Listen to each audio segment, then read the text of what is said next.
Hello students, कैसे हैं आप सब लोग। उम्मीद करता हूँ आप सब लोग ठीक होंगे, स्वस्थ होंगे, मस्त होंगे। प्यारे छात्राओं, आज बहुत इम्पोर्टेंट क्लास आप लोगों का है।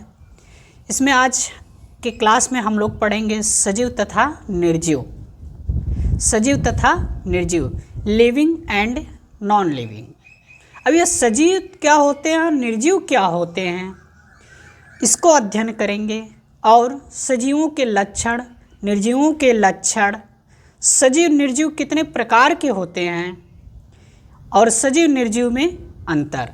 तो इसमें से आज हम लोग निर्जीव के प्रकार और सजीव और निर्जीव में अंतर आज नहीं पढ़ेंगे, नेक्स्ट वीडियो में पढ़ेंगे। तो आज हम लोग सजीव निर्जीव और सजीवों के लक्षण, निर्जीवों के लक्षण को हम लोग अध्ययन करेंगे।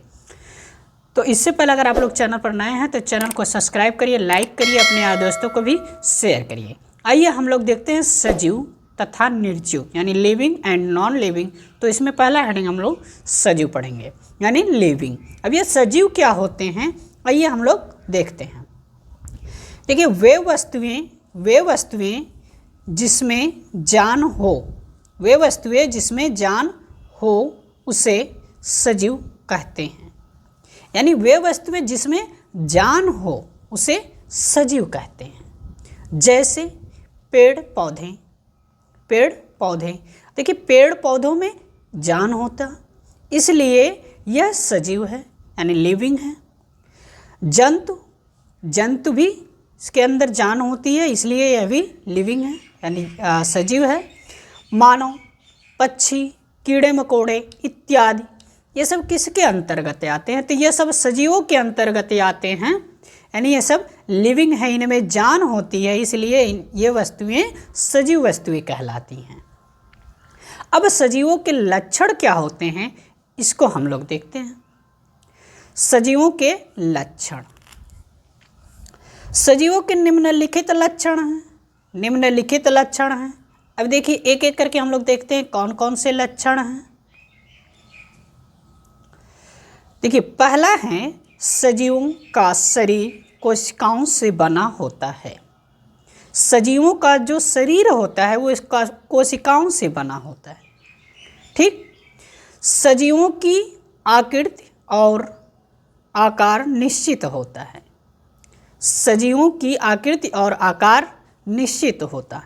वहीं पर अगर निर्जीव की बात किया जाए तो निर्जीव में आकृति और आकार निश्चित नहीं होता है। ठीक, तो सजीवों में आकृति और आकार निश्चित होता है।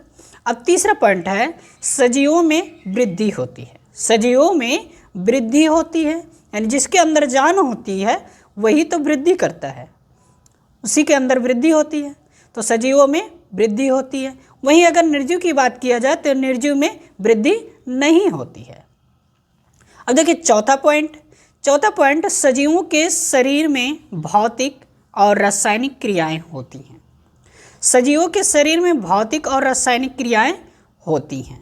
ठीक, अभी जानते हैं कि आप लोग की भौतिक क्रियाएं वे क्रियाएं जिसके अंतर्गत कोई नया पदार्थ ना बना हो तो वो भौतिक क्रियाएं हों, और रासायनिक क्रियाएं वे पदार्थ जिसके अंतर्गत कोई नया पदार्थ बनाया जा सके तो वे रासायनिक क्रियाएं कहलाती हैं, है ना। तो यह सजीवों के अंतर्गत हो गया। अब आइए हम लोग देखते हैं निर्जीव वस्तुएं यानी नॉन लिविंग क्या होती हैं। वे वस्तुएं जिसमें जान नहीं होती हैं, वे वस्तुएं जिसमें जान नहीं होती हैं उसे निर्जीव वस्तुएं कहते हैं। वे वस्तुएं जिसमें जान नहीं होती यानी जो भी वस्तु होगा उसमें अगर जान नहीं होगा तो वह निर्जीव वस्तुएं हुए। जैसे पेन कहा जाए तो पेन में जान है नहीं है, इसलिए यह निर्जीव वस्तुओं के अंतर्गत आती हैं।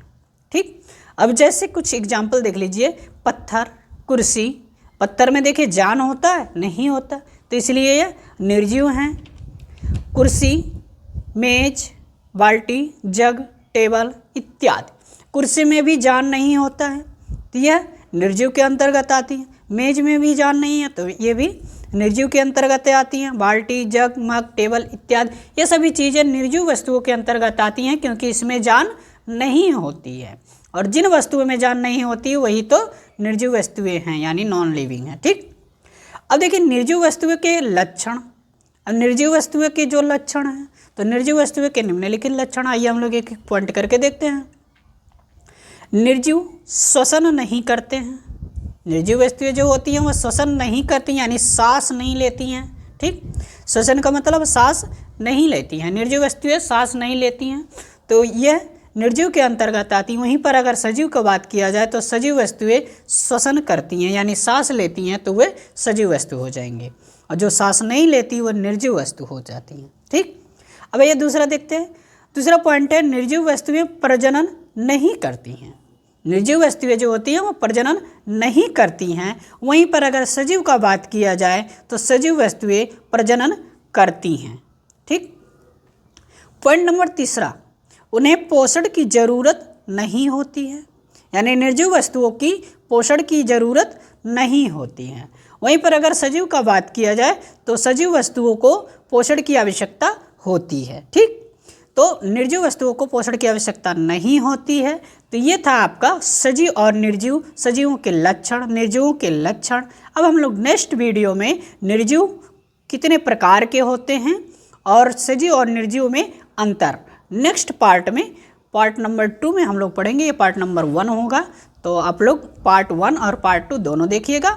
और अभी जो लोग चैनल पर नए हैं, चैनल को सब्सक्राइब नहीं किया, सब्सक्राइब करिए, लाइक करिए, अपने यार दोस्तों को भी शेयर करिए, और एक एक करके वीडियो हम आप लोगों के लिए लेकर आएंगे। अगर समझ में पूरा आ गया वीडियो तो आप लोग दिल ज़रूर भेजिएगा और अपने यार दोस्तों को भी शेयर कर दीजिएगा। ओके, फिर हम लोग मिलते हैं नेक्स्ट वीडियो में, तब तक के लिए धन्यवाद।